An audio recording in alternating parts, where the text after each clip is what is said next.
Perspectiva feminista. Un podcast para mirar el pasado con gafas violetas. ¿Quién va a detenerte? ¿La muerte, la edad o la idea? ¿Quién va a detenerte? Sale por la radio comunitaria El Orejano y la radio comunitaria Minga. ¿Quién va a detenerte? De tanto que siente eufórica, antes que histérica, histórica, de tanto encanto pictórico.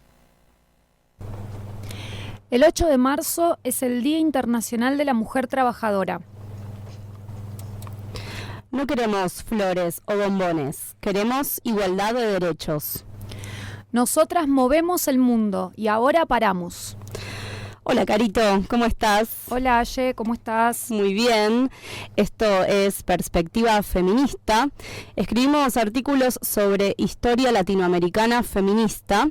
Pueden leernos en perspectivafeminista.com.ar y seguirnos en nuestras redes sociales. Y esta es su versión radio podcast. Así que agradecemos muchísimo a la radio comunitaria El Orejano de Villa La Angostura, provincia de Neuquén, y a la radio comunitaria Minga de Luján, provincia de Buenos Aires. Así es, y en esta ocasión nos encontramos por el 8M. ¿Por qué es el Día Internacional de la Mujer Trabajadora?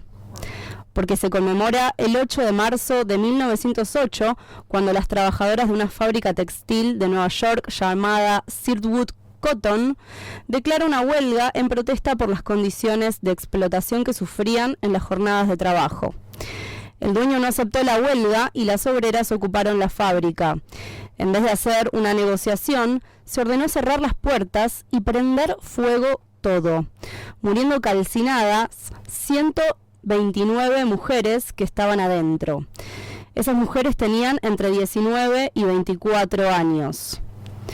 Bueno, la historia de lucha comienza años antes, cuando grupos de mujeres trabajadoras comienzan a organizarse sindical y gremialmente a pedido de reconocimientos de sus derechos, principalmente derechos laborales, como la reducción de la jornada laboral, mejores salarios, condiciones dignas de trabajo, derecho a gremiarse. Tenemos una larga historia feminista y un recorrido de muchos 8 de marzo, tomando la calle, la plaza, la palabra, con el deseo de cambiarlo todo. En 1910 se dio lugar a la segunda Conferencia Internacional de Mujeres Socialistas, en Copenhague, Dinamarca, donde el tema central fue el asesinato de esas mujeres trabajadoras en Estados Unidos.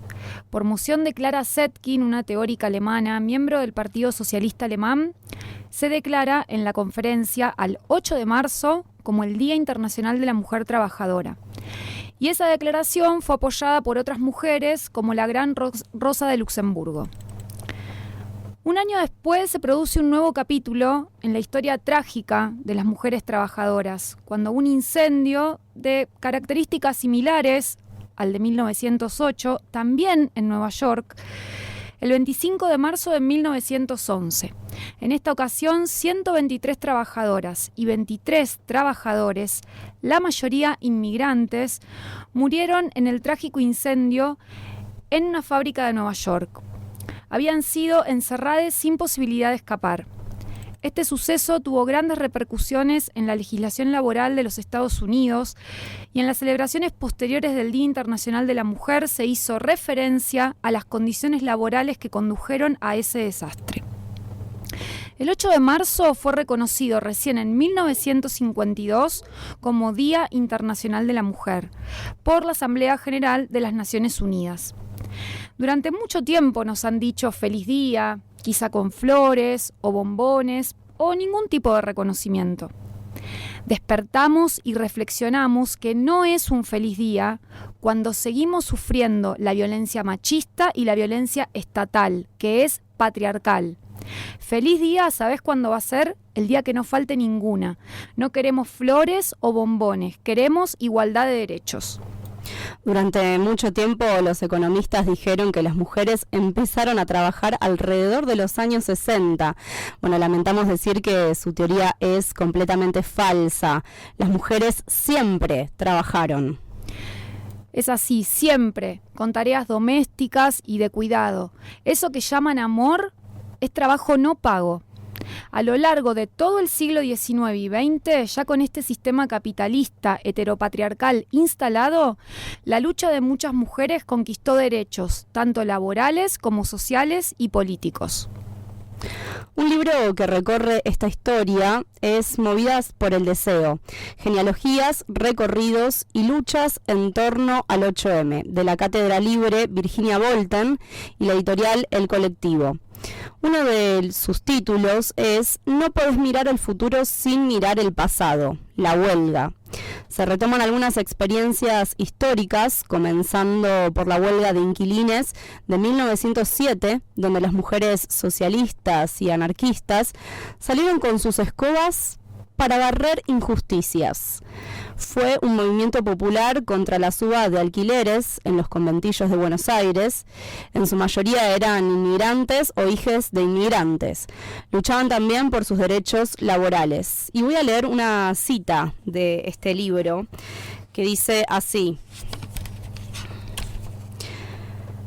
las demandas de los huelguistas eran por una rebaja del 30% de los alquileres, la eliminación de los 3 meses de depósito que exigían los propietarios, el mejoramiento de las condiciones sanitarias y flexibilidad en los vencimientos y desalojos. Se calcula que más de 100.000 personas participaron del movimiento, cuya principal medida fue no pagar el alquiler. Las mujeres cumplieron un papel destacado en el sostenimiento de la huelga y sobre todo en la resistencia de los intentos de desalojo y represión. La policía reprimía dentro de los conventillos. Estos ataques fueron valientemente enfrentados por las mujeres, armadas con escobas, piedras y baldes de agua hirviendo. Ellas organizaron multitudinarias marchas portando escobas con las que se proponían barrer la injusticia. En los actos públicos masivos se escuchó a la dirigente Juana Rouco Buela en representación del Centro Anarquista Femenino. Las escenas de represión quedaron plasmadas en las fuentes históricas. Entre las mujeres que participaron de los conflictos se encontraban, además de la ya nombrada Rouco Buela, Virginia Bolten, también anarquista y directora de la edición rosarina del periódico La Voz de la Mujer, la China María y María Collazo. La anarquista Virginia Bolten tenía tan solo 14 años cuando encabezó la primera manifestación en Argentina del 1 de mayo, Día de los Trabajadores, con un discurso reclamando justicia para los explotados de la tierra. Es que siendo menor de edad comenzó a trabajar junto con otras mujeres y niñas en la refinería argentina de Rosario. El aire, envenenado, con polvo de azúcar, les producía una especie de barniz en la piel y les espesaba las mucosidades de los pulmones. Al vivir tantas injusticias, Virginia inició su lucha en el movimiento anarquista, por las extensas horas de trabajo mal pago. Peor aún para las mujeres, que además sostenían sus hogares en viviendas indignas. En 1896, Bolten, junto al grupo Las Proletarias, editaron 9 números del periódico anarquista escrito por y para mujeres, La Voz de la Mujer. Eran mujeres opinando, protestando y cuestionando al sistema opresor. Reclamaban su emancipación, su participación y el goce de los placeres en el banquete de la vida. En el reconocimiento de la opresión por parte de la burguesía de la clase trabajadora, las anarquistas veían cómo eran doblemente oprimidas al ser mujeres. Y tenían un lema, el más conocido, que fue: ni Dios, ni patria, ni marido.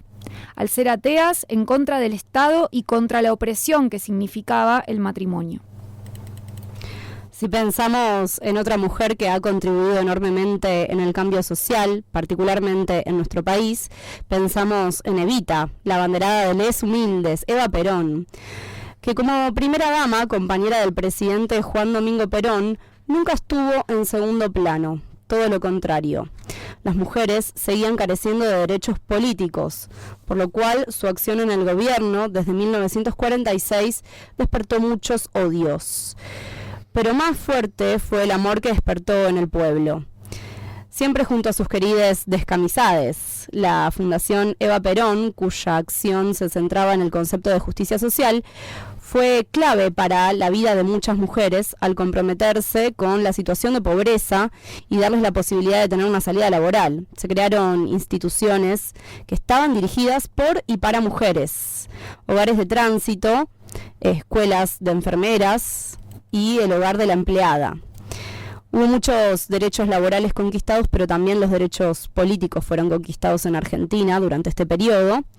Y si bien fue una lucha de feministas socialistas desde principios del siglo XX, Eva, en su rol activo en el gobierno, logró que en 1947 la sanción del voto femenino y la posibilidad de presentarse a cargos electivos para las mujeres. Eva se enfrentó al odio de hombres muy poderosos y machistas de mediados del siglo XX, que tras su muerte brindaban y decían: ¡viva el cáncer!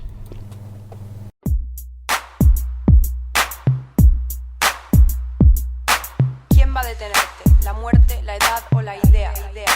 ¿Quién va a detenerte? ¿Quién va a detenerte? ¿La muerte, la edad o la idea? El libro que trajimos hoy, Movidas por el Deseo, cuenta también cómo fueron las huelgas de los 8 de marzo desde el año 2014 en países europeos. Las mujeres salieron a las calles para visibilizar el trabajo doméstico no remunerado y la exigencia de una mayor representación política. Voy a volver a leer una cita de este libro. En ese periodo, en Argentina, autoconvocades y enlazades con la experiencia del colectivo Ni Una Menos, que llamó a las masivas movilizaciones en 2015 y 2016 por los feminicidios, las mujeres, lesbianas, bisexuales y trans fuimos a un paro nacional que parimos luego de los históricos encuentros nacionales de mujeres con un acumulado de más de 70.000 asistentes de Argentina y nuestra América. En la construcción de estas jornadas hubo ricas disputas y debates que quedaron abiertos, sobre todo en vinculación con la idea de trabajo. Este paro internacional escapó al imaginario gremial, aunque lo interpeló y lo atravesó desde diversos lugares. La construcción de la herramienta política del paro en los territorios y en las asambleas le puso cuerpo a las palabras y fortaleció el paro como modalidad que impulsó un feminismo masivo, que vinculó deseos urgentes al tiempo que denunció las violencias de los ajustes horrorosos. ¿Qué significó hacer el paro para trabajadoras informales, cooperativistas y para las precarizadas? ¿Cómo pararon las trabajadoras domésticas? ¿Cómo pararon las trabajadoras formales en los trabajos públicos? ¿Cómo fue el paro en las empresas privadas? ¿Cómo lo hicieron las docentes y no docentes universitarias? ¿Los sindicatos se sintieron desafiados por el movimiento feminista? Muchas preguntas, múltiples y multicolores respuestas y algunas no respuestas. El carácter reciente de esta experiencia hace que los balances colectivos tarden en masticarse y reelaborarse, pero en ese camino nos encontramos.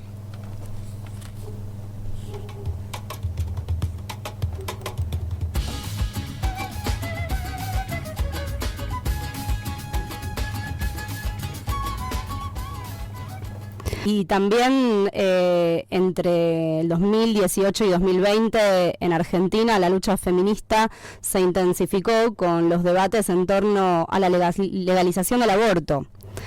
Sí, totalmente. Y en América Latina se extendió la marea verde.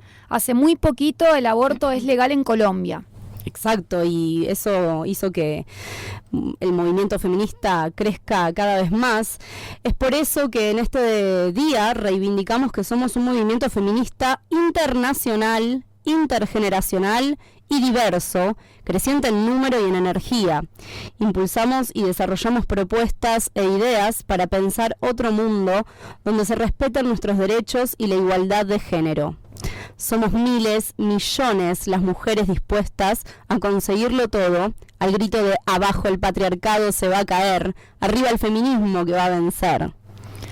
Al grito de Ni Una Menos, vivas nos queremos, millones de mujeres de todas las ciudades, barrios y pueblos ocupamos las calles para hacer visible nuestra lucha. Hoy más que nunca, luchamos por todas las pibas que ya no están, porque estamos hartas de los femicidios que ocurren cada 30 horas en Argentina. Hartas estamos de la justicia patriarcal, cómplice de asesinos y violadores. Es por eso que convocamos a salir a las calles, porque si nosotras paramos, se para el mundo. Sí, hace muy poquito, la semana pasada, fue que ocurrió también una violación en grupo en Palermo y día a día entonces pedimos justicia porque siguen sucediendo estas cosas. Es necesaria que se efectivice, que exigimos la aplicación efectiva en todo el país de la ley 27.499, que es la ley Micaela de capacitación obligatoria en género para todas las personas que integran los 3 poderes del Estado. Exigimos la aplicación de la ley 26.150 de educación sexual integral en todas las escuelas de todos los niveles, porque es necesario que se replanteen nuevas formas de vincularnos, de construir masculinidades para que de una buena vez por todas esto deje de suceder. Exigimos de forma urgente una comisaría de la mujer en todos los sitios de nuestro país y que funcione las 24 horas todos los días para proteger a las pibas y dejar de cubrir a los violentos. La participación de las mujeres es nuclear en todas las esferas de la vida y la huelga tiene que alcanzar, además del ámbito laboral, otros trabajos y espacios.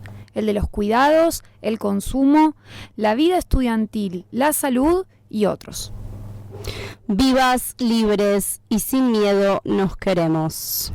Ni la tierra ni las mujeres somos territorio de conquista. Somos las voces que nunca se callarán. Ni una menos. Histérica, histórica, de tanto encanto, pictórica, de tan gustosa, rica.